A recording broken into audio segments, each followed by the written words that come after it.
Yo, yo, yo. Hey guys, welcome back to another awesome edition of the Best Practices Show podcast. My name is Kirk Behrendt. I have one goal: to bring you great thinking to help you create a better practice and a better life. This one is a little edgy, and so I'm just going to prepare you for the drive. This topic is a tough one: embezzlement. No one ever wants to go through it. It has big unintended circumstances, things you don't account for. And my hope is you never experience it. And so today I have my good friend David Harris on, who is just awesome. The guy is brilliant. And he's going to give us some things to consider. And today he shares what most people get wrong about embezzlement. It is awesome. He also gives you a treatment plan of how you can never, or at least reduce the chances of experiencing this in your future. So I'm going to encourage you to listen to this and then also do his risk assessment at the end. It'll prepare you for a happier practice life and a better outcome. So check it out. Hope you guys enjoyed the episode. We'll see you soon.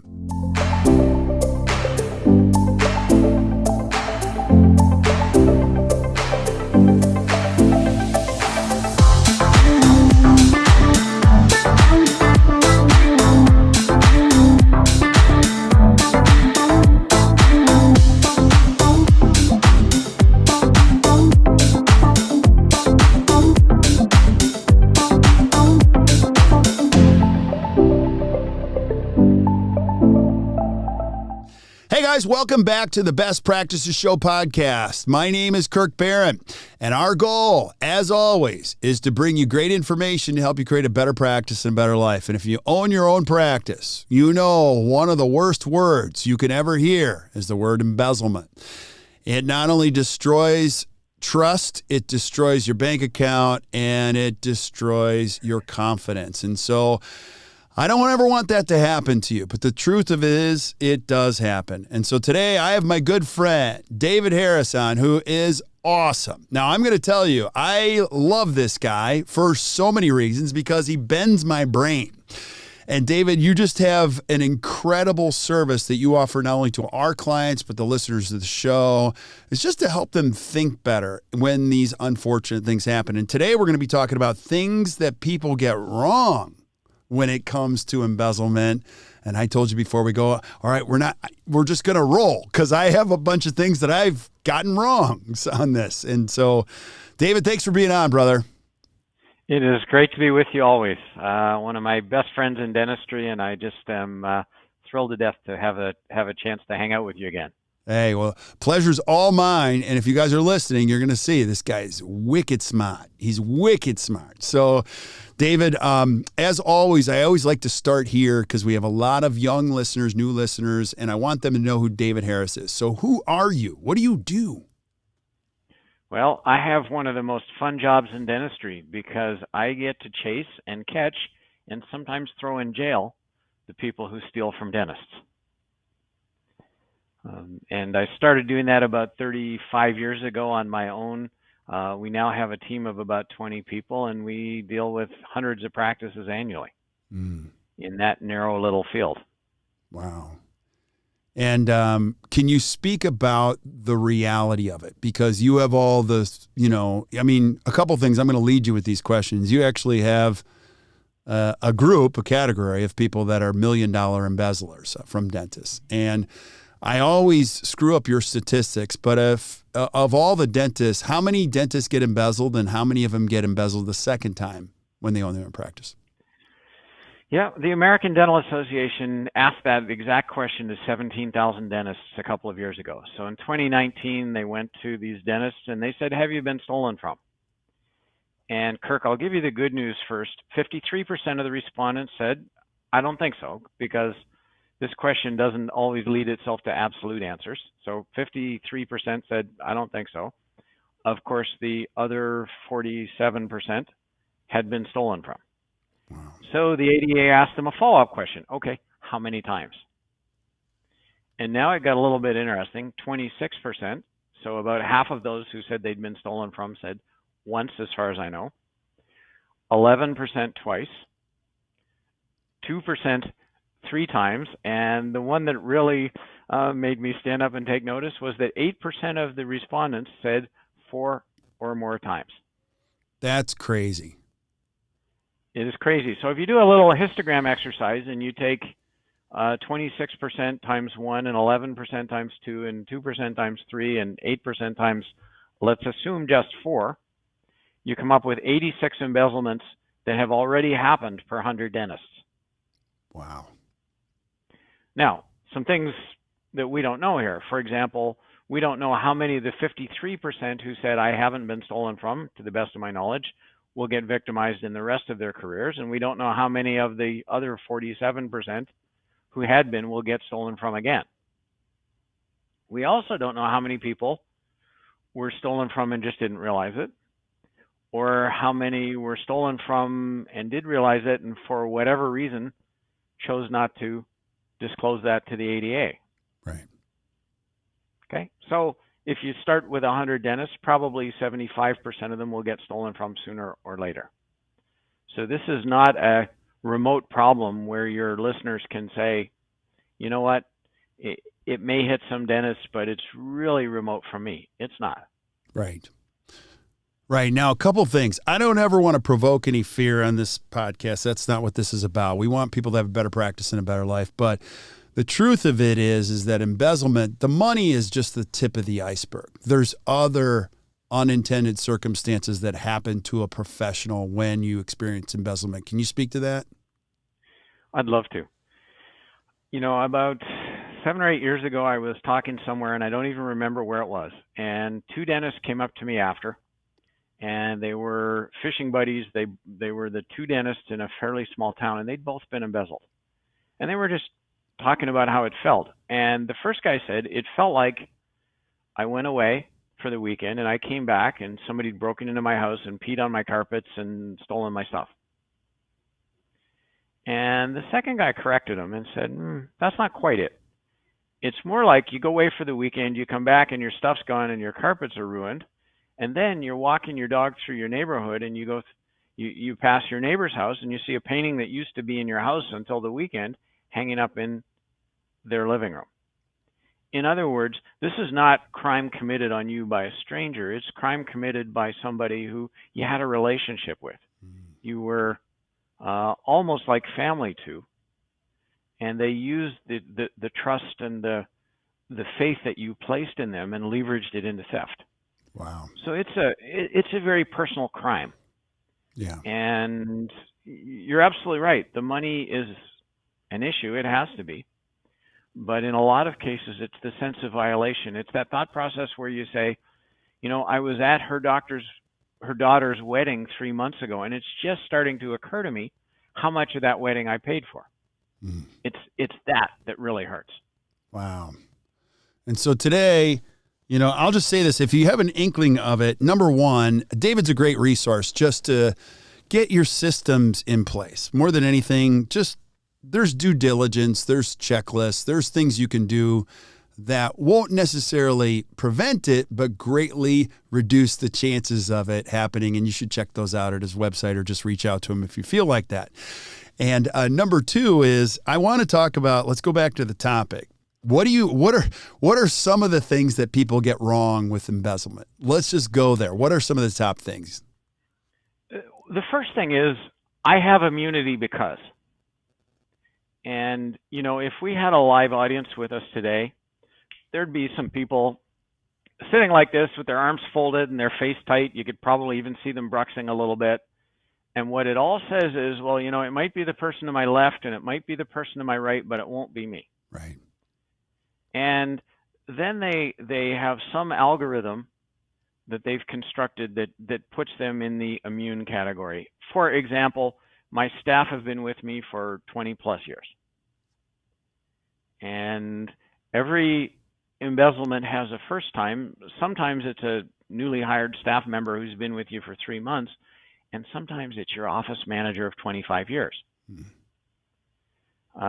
We can't control the external pressures that are exerted on somebody that make them wake up one morning and say, today's the day I'm going to steal.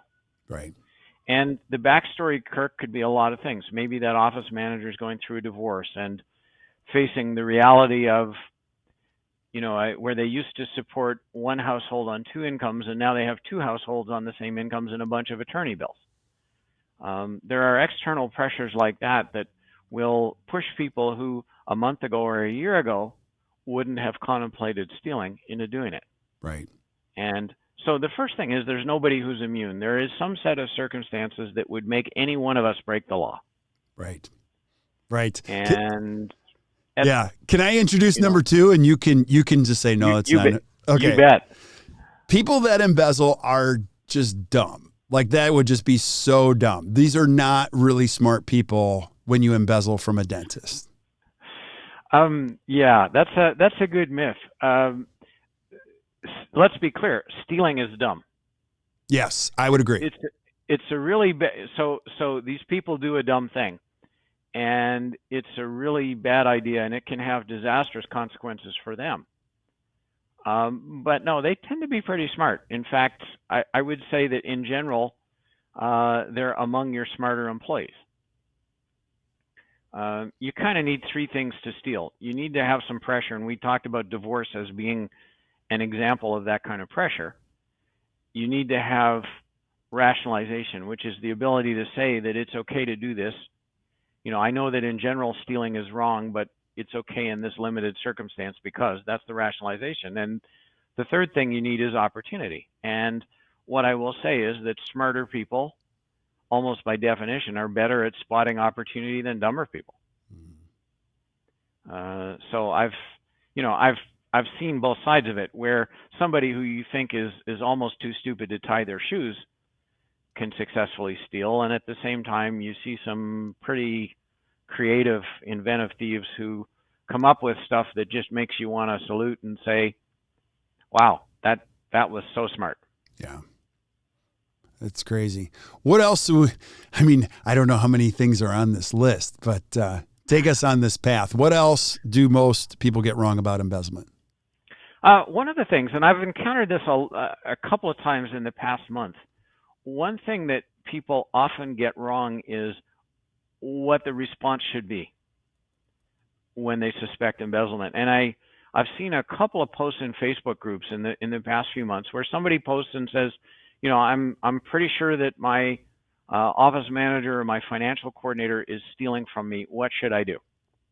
And the next thing that happens is 20 or 25 dentists chime in, and they all are suggesting things that the original poster should do, and most of them are just dead wrong. Number one answer, call the police.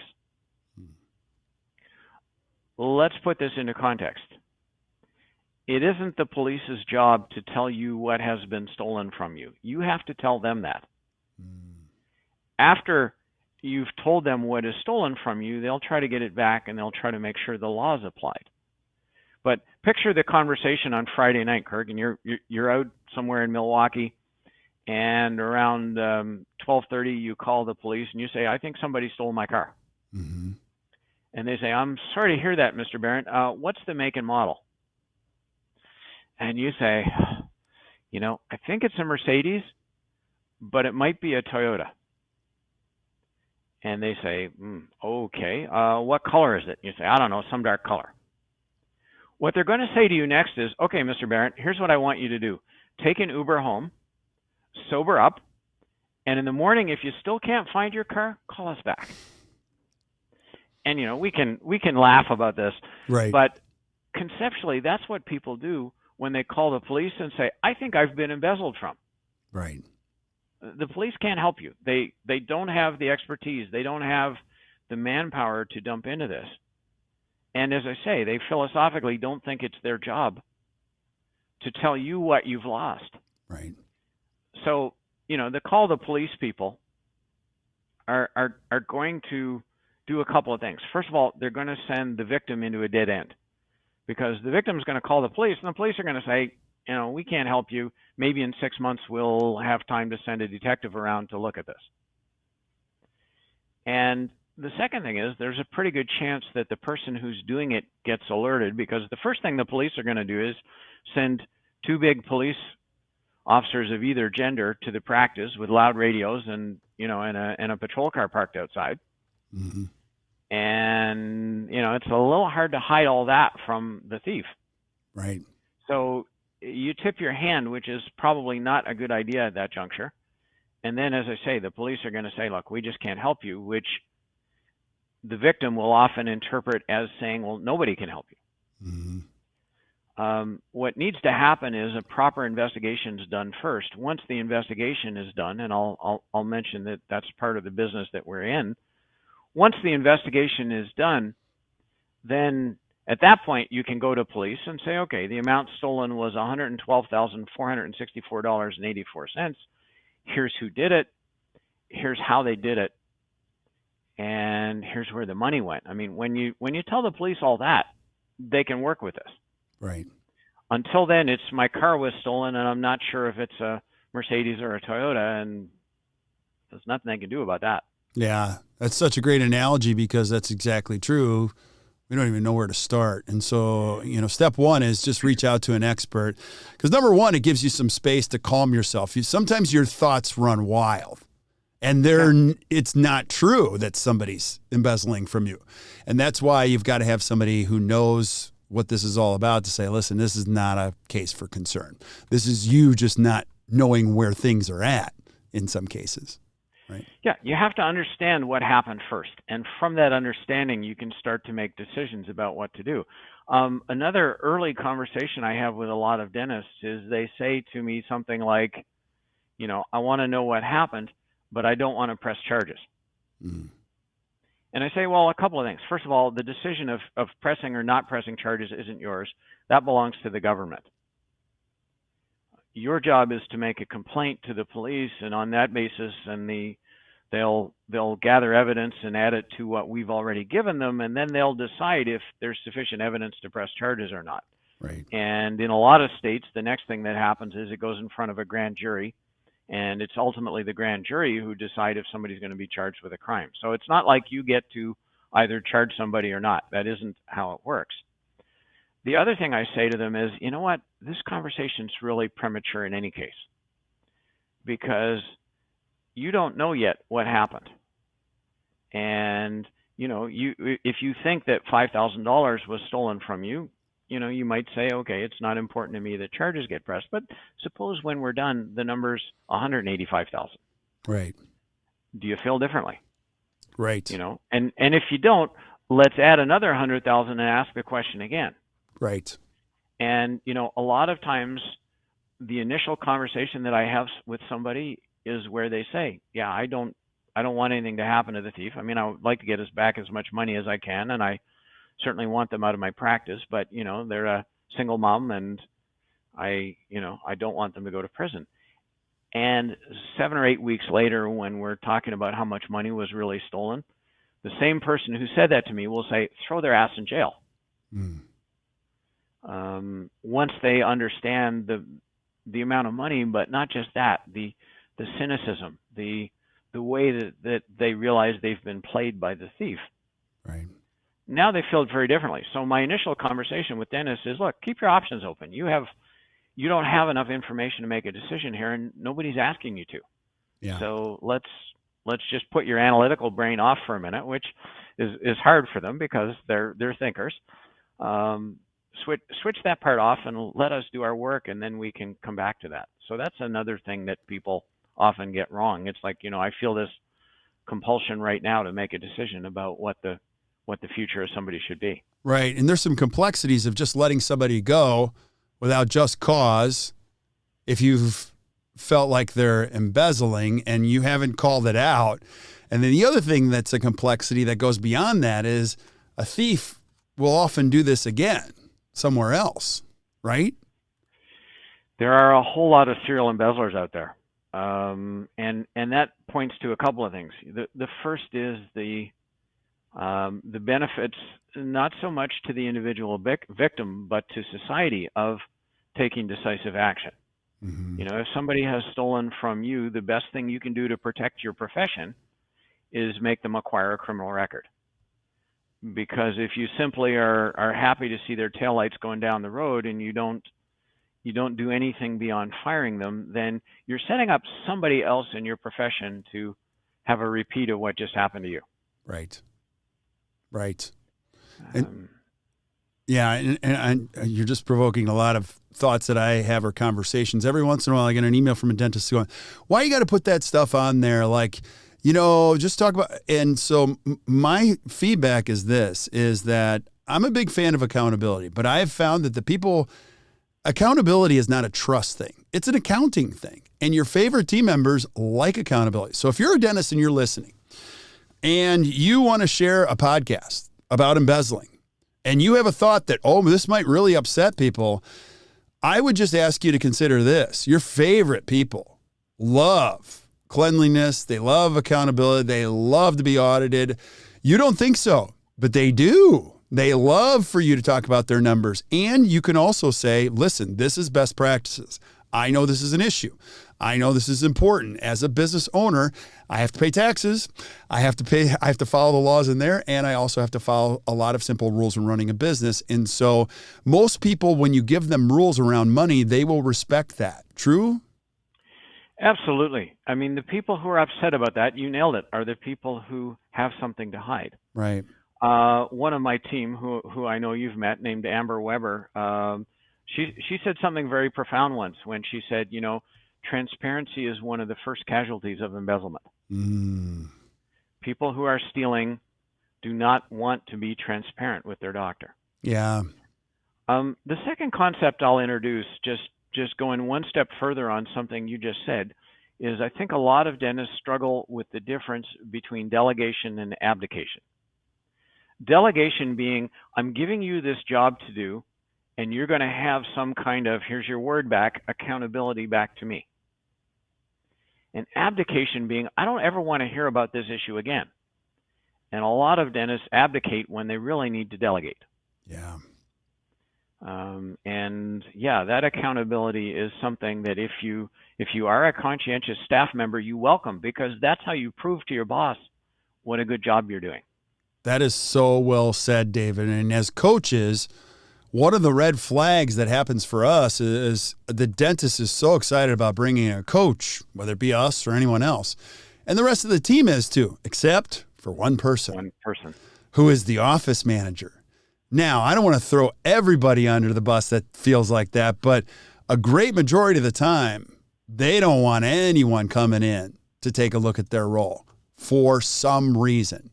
And then when the reason gets uncovered, it's interesting, when that happens. So I love the idea of transparency, vulnerability, accountability, and I love how you just defined, delegation versus abdication. What else do people get wrong about embezzlement?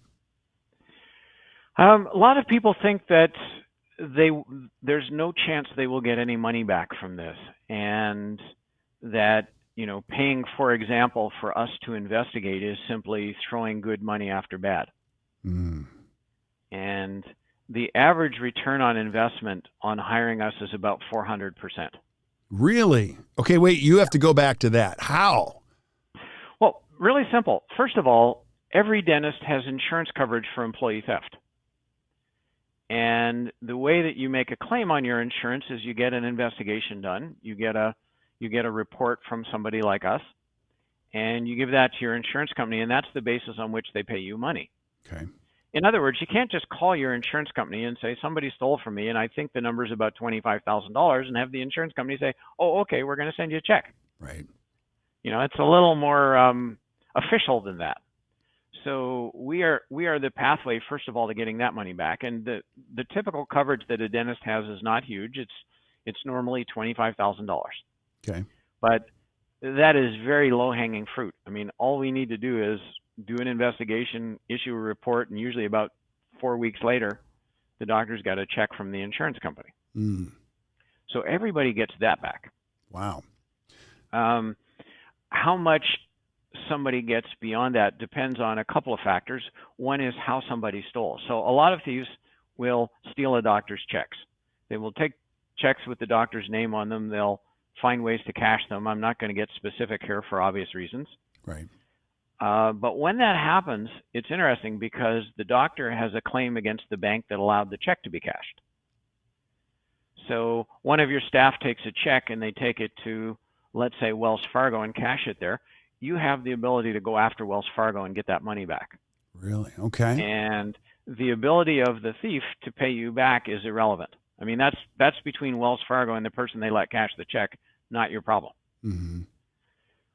So if somebody has stolen in that way, there's a very clear recovery, and we, sometimes get six-figure amounts back from a rather unhappy bank somewhere. But I will say I don't lose any sleep over a bank getting called onto the carpet for not doing what they're supposed to. Right. And the final place people get money back is from thieves. So if somebody's stolen from you and you get them prosecuted and they get convicted of theft, part of the sentence that they get from the judge is what's called a restitution order. So that's an order from the court for this person to pay back the victim. This is separate from a fine. I mean, a fine goes to the government, but a restitution order goes to the victim. So if somebody has equity in their house, or they have money in a 401k, or there's some kind of accessible wealth, that goes to pay back the victim.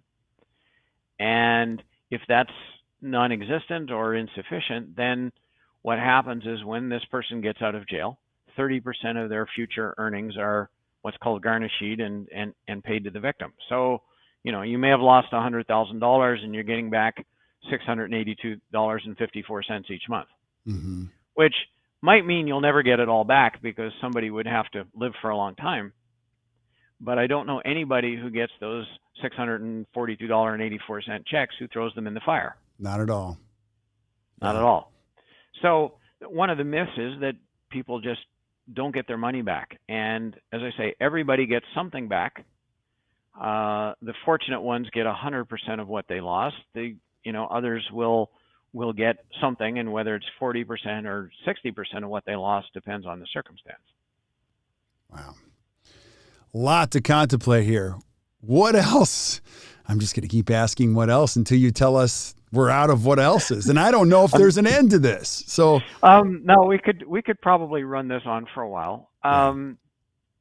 One thing that people don't think enough about when they wake up one morning and they suddenly suspect or realize that their trusted staff member's been stealing from them, what they do next tends to be a little bit misguided. And I talked about the Facebook advice and call the police or call your attorney, and none of that stuff is right. But the big consideration, if you are listening to this and you have that horrible feeling in the pit of your stomach, is stop, drop, and think. Mm. The mistake people make is they let the suspect know that they're a suspect. So, and believe it or not, people do this. They'll call their office manager in and say, I think you're stealing from me. And if I'm the office manager and I'm not stealing, you've antagonized me in a way we will never be able to repair. I mean, right. There's never going to be a working relationship after that if it isn't true. Mm-hmm. And if it is true, I'm expecting this conversation, and I've been expecting it for months or maybe years. So I'm going to say, no, I'm not. And what does the dentist do then exactly? I don't know, but I know what the thief does is they start covering. They already have their escape plan. They've already been working on it. Plan. And their escape plan might be something a little more drastic probably than a lot of the audience would imagine, like, for example, burn down the practice. Mm. And think about the difficulties in convicting somebody of theft when the evidence is all ashes. Does that happen? Yes. I got a call, 12 years ago probably, from a dentist. We talked for about 15 minutes about embezzlement. At the end of it, he made it clear that, if he graduated from dental school, he could certainly figure out how to investigate this himself. Right.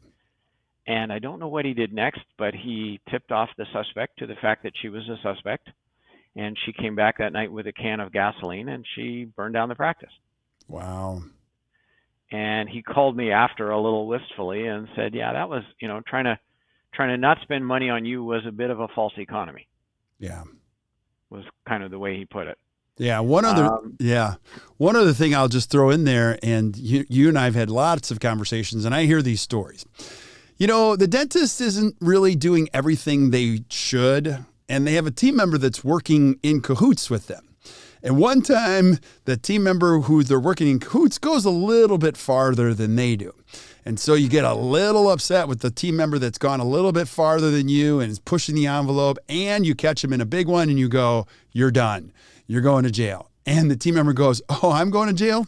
So are you, And so two rights don't make a wrong. I don't even know if that applies here, but you understand where I'm going with this, right? Like, I absolutely do. If you, the dentist, cut ethical corners, it's like handing the thief a get out of jail free card. And I'll give you a real life example. We had a dentist who was being embezzled and simultaneously was having an affair with the embezzler. Oh my gosh. And the embezzler said to me, and I'll quote verbatim, when Dr. So-and-so is trying to decide what to do about this, he should give a little bit of thought to what a divorce will cost him. Holy moly.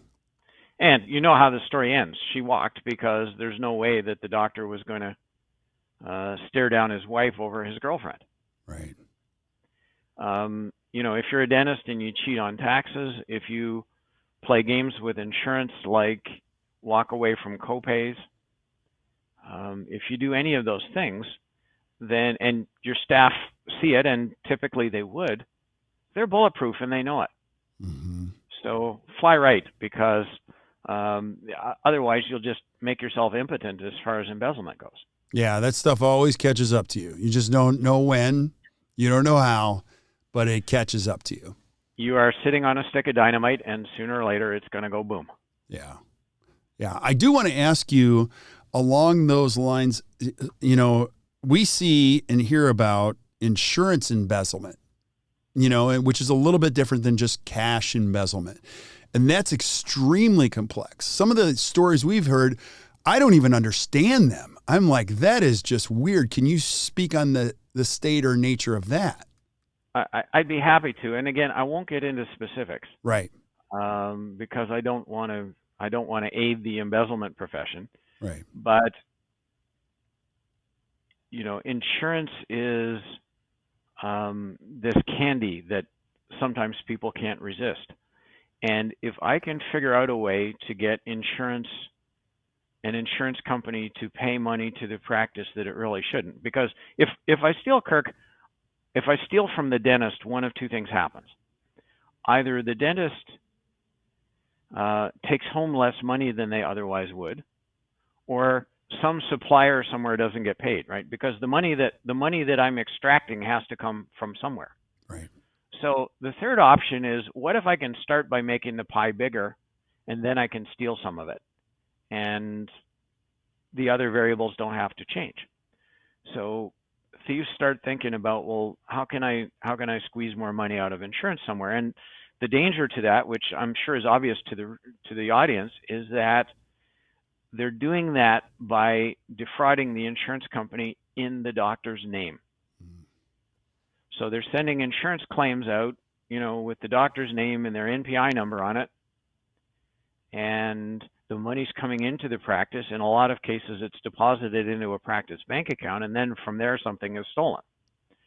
So when crap decides to roll downhill, the dentists are going to find themselves living in the valley. And the insurance company is going to be coming to them and saying, Dr. Thompson, you have $138,000 of our money that you're not supposed to. We'd like it back tomorrow. Mm-hmm. And if that solution isn't acceptable to you, then we'll make a complaint to your state board, or we'll start a lawsuit against you, or we'll just take you off our list of authorized providers, which means that we're no longer going to pay any claims originating from your office. Wow. Your move. Yeah. And if an insurance company thinks they've been wronged by a dentist, I mean, the tools in their toolbox are pretty powerful. They are. They're very powerful. So, I have so many more questions for you. One of them is like, have we covered most of the list in which, and also, David, I want the listeners to know, look, we're not going to leave you in this valley. We're going to give you something to think about and positively come out of this and somewhat of a treatment plan. But what other things do people get wrong about embezzlement? We've hit some highlights, and I could probably go on for days and days about the stuff I hear from people where I say, well, it's interesting that you think that way, but it's too bad that it's dead wrong. Right. One of the other myths is that what thieves steal is cash. In other words, I talked to some dentists about this issue, and one of the first things they say to me is, well, I don't take in much cash. And clearly what's in their mind is that the only thing that thieves can steal is $20 bills. And don't take me wrong here. If I'm a thief, the thing I want to steal is cash. However, if there's not enough cash coming in, or I think that stealing what I want to steal from the cash that is coming in will get noticed, then I adapt. And adaptation is, I can steal checks, I can steal credit card payments, and even what are called ACH deposits. ACH is automated clearinghouse, and that's when an insurance company or somebody like Care Credit puts money directly into a doctor's bank account. Any of those things can be stolen. Wow. So yeah, we need to think beyond cash theft, and that's one thing that a lot of people get wrong. I think the other mistake that dentists make, and maybe this should be my last point, is that their model of the thief is overly simplistic. So, for example, let's say that a doctor is allowing a staff member to make the bank deposit. So you have some staff member going to the bank with the money, and let's say that one day or repeatedly, the amount of money that leaves the practice is greater than the amount that arrives at the bank. The thought process of a lot of dentists is very much like the Dutch boy with the finger in the dike. In other words, if only, and it usually starts with that, if only I had taken the deposit to the bank myself, that wouldn't have happened. Mm-hmm. And in a really narrow sense, they're right. What would not have changed, though, is the embezzler's need for money and their feeling that they were more entitled to the doctor's money than the dentist was. What's a thief feeling that way going to do? They're going to find a different way. They're going to adapt. And, we've all heard how cockroaches would survive the nuclear holocaust because, they're genetically adaptable. Well, right. That's like thieves. And if I can't steal that way, I'm going to find a different way. Hmm. And I've got lots of choices. We've cataloged over 300 different embezzlement methods. So, if simply lifting a couple of checks out of the deposit and cashing them myself doesn't work, I'm not going to be going to the food bank. Right. Wow.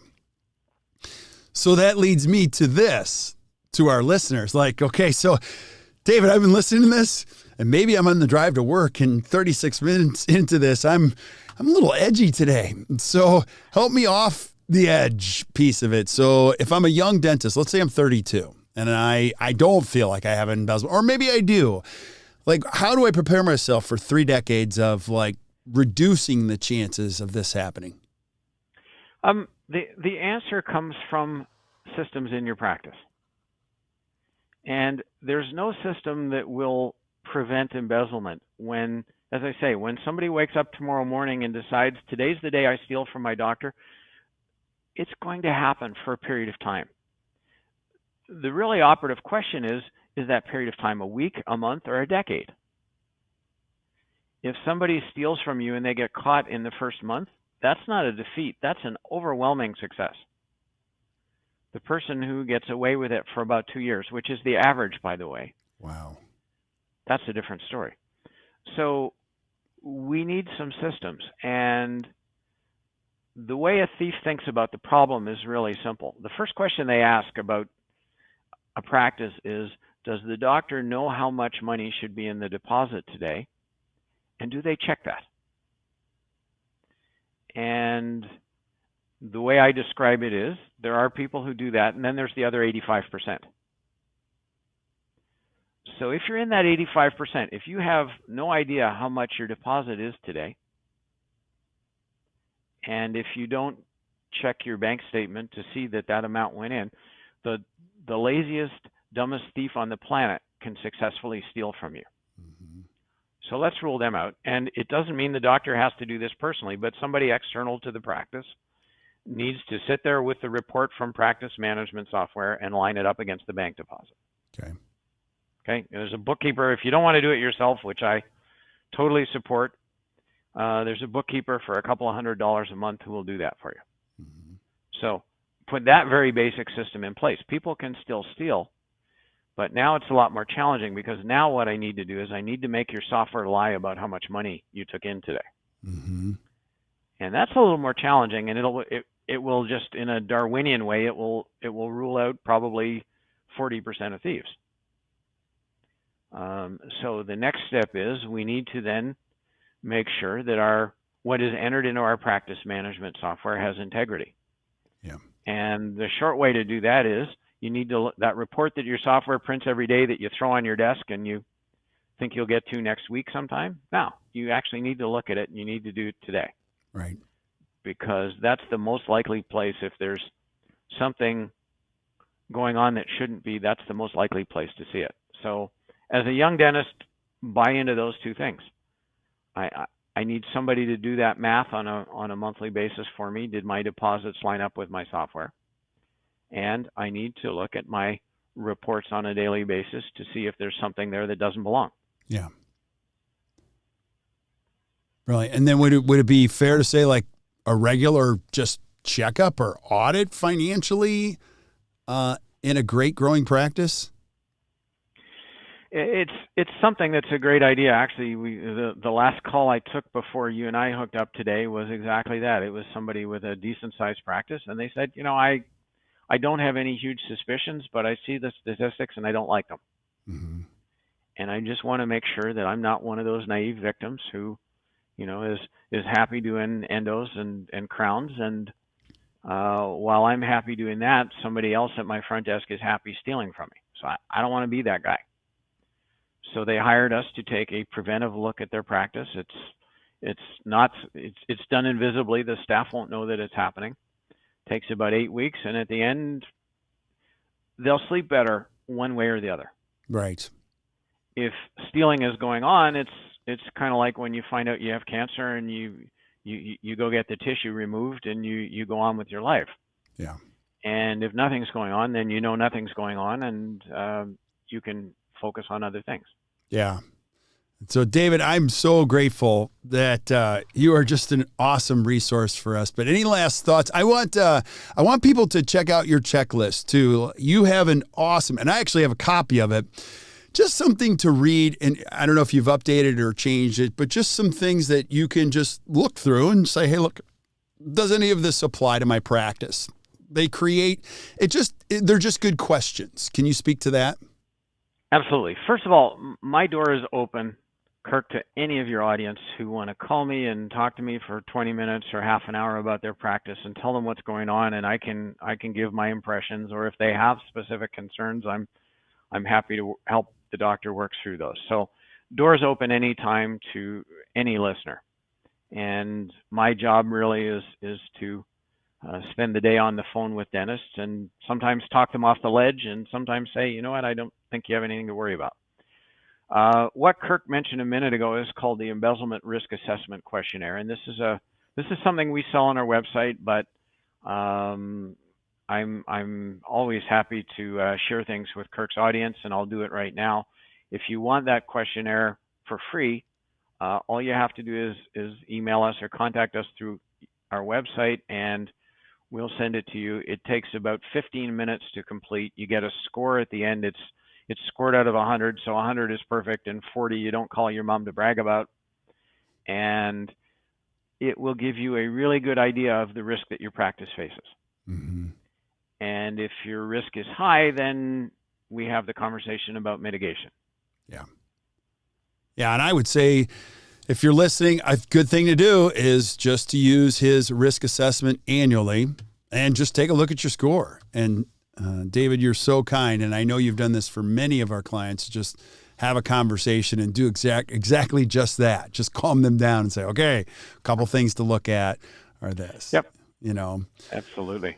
So, buddy, I'm so grateful that you are on here, and I'm going to keep having you back as we again, the whole purpose of this is not to create fear or lower trust. It's just to proactively be in front of things. And if you forget nothing, remember this, your favorite team members will love some transparency, some accountability, and some checklists to keep the business healthy. So let's finish on that. But stick around, David, while I say goodbye to everybody else. But thank you guys for listening to the Best Practices Show podcast. If you enjoyed today, which I hope you did, and I know you did, if you listened this long, do us a favor, just hit the share button and keep sending us suggestions for things that you guys want to see. You're going to see I have an amazing lineup in front of us. And as always, use this stuff positively. Keep showing up. We'll keep bringing you great information to help you create a better practice and a better life. And until we see you next time, keep watching the Best Practices Show. You guys have a great day.